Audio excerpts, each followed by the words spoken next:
येणार होतं आणि वाळू धरणामध्ये केव्हा येणार आहे? वाळवण या ठिकाणी मोठ्या प्रमाणात वाळू लागणार आहे.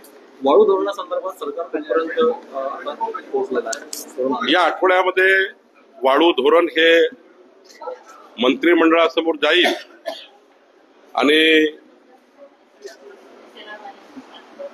ज्या ठिकाणी लिलाव झाले नाही आणि ज्या ठिकाणी आम्हाला ईसीची परवानगी मिळाली आहे, एन्व्हायरमेंट क्लिअरन्स मिळाला आहे, त्या ठिकाणी वाळू घाट लिलाव होतील.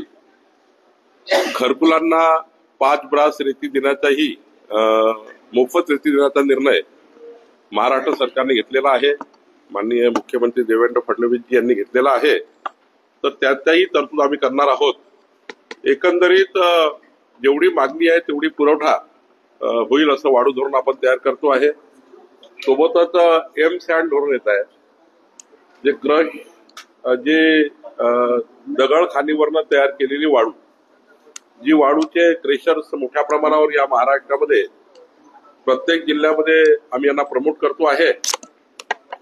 प्रत्येक जिल्ह्यामध्ये वाळू तयार करणारे क्रेशर, स्टोन क्रेशर, ज्यातनं वाळू तयार होईल मोठ्या प्रमाणावर, त्यामधून मग ही जी रिव्हर सँड आहे याची मागणी कमी होईल आणि त्यामुळं मोठ्या 2 वर्षामध्ये वाळूचं जे मागणी आणि सप्लाय याच्यामधला, डिमांड आणि सप्लाय मधला जो काही फरक आहे तो दूर होईल.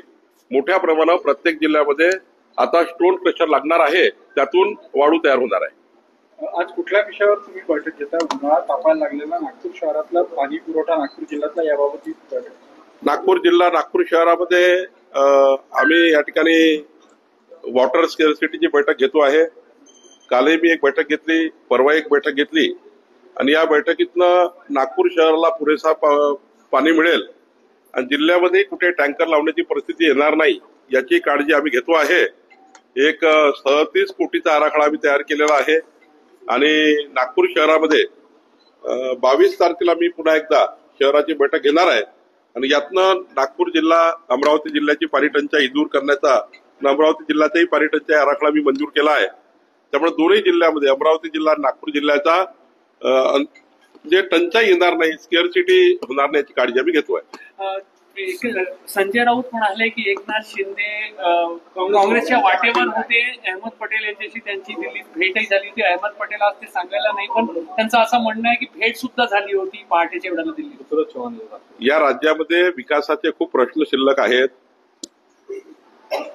संजय राऊतांच्या बोलण्यावर महाराष्ट्राचं काही लक्ष नाही, माझे काही लक्ष नाही, कारण आता जनतेला विकास पाहिजे आणि त्यामुळे आमच्या समोर प्रायोरिटी आता पॉलिटिकल प्रश्नाची नाहीये, राजकीय सरबत्तीची नाहीये. आमच्या समोर प्रायोरिटी आहे की महाराष्ट्राच्या 14 कोटी जनतेला देवेंद्र फडणवीस सरकार, आमचं सरकार कसं न्याय देईल आणि जे आम्ही संकल्प दिला जनतेला तो पूर्ण कसा करू याकडे आमचं लक्ष आहे. संजय राऊतांकडे वगैरे आमचं लक्ष नाहीये. माणिकराव कोकाटे यांच्याबद्दल जे कोर्टाने निरीक्षण नोंदवले, खूप टीका होत आहे. माणिकराव कोकाटे यांना जर अपात्र ठरलं असतं तर तिथे निवडणूक घ्यावी लागली असती, खर्च झाला असता, असं कोर्टाचं निरीक्षण आहे.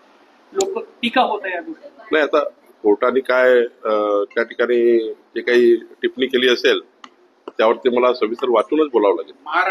बुलढाण्यामध्ये एका शेतकऱ्यानं आत्महत्या केली, त्याच्या पंचकृषीमध्ये पाण्याची मोठी समस्या होती आणि काही दिवसांआधी राज्य सरकारनं त्या शेतकऱ्याला पुरस्कार देखील दिला होता. असं की आता तिथली काय परिस्थिती निर्माण झाली, प्रत्येक वर्षी वेगवेगळ्या भागामध्ये वेगवेगळी परिस्थिती निर्माण होते.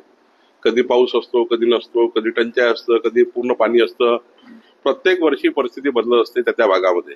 त्या ठिकाणी काय परिस्थिती झाली याचा नेमका मी त्या ठिकाणी अहवाल घेईल किंवा आढावा घेईल. महाराणी ताराराणी यांची समाधी जी आहे ती दुर्लक्षित आहे. सातारा येथे संघबाहुली इथे त्याची समाधी तिथे दुर्लक्ष आहे. म्हणजे अनेक आता पावलं उचलण्यात येते वेगवेगळ्या समाधी. त्या बाबतीत सरकारकडे विचार झाला पाहिजे आणि तो नक्की करू.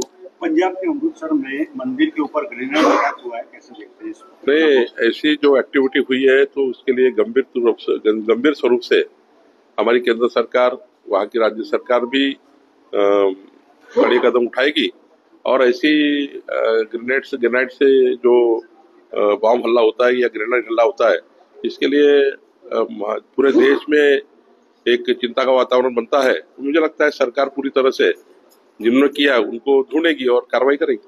शरद पवारांनी और एक साथी को ऑफर की, कांग्रेस पार्टी में शामिल होने के लिए किसने? नाना पटोले ने ऑफर किया। तो होली का फटाका होगा। तुषार गांधी ने कहा आपल्या शहरातील ताज्या घडामोडी पाहण्यासाठी रणनीती टाइम्सला सबस्क्राईब करा आणि बेल बटन प्रेस करा, लाईक आणि शेअर करा।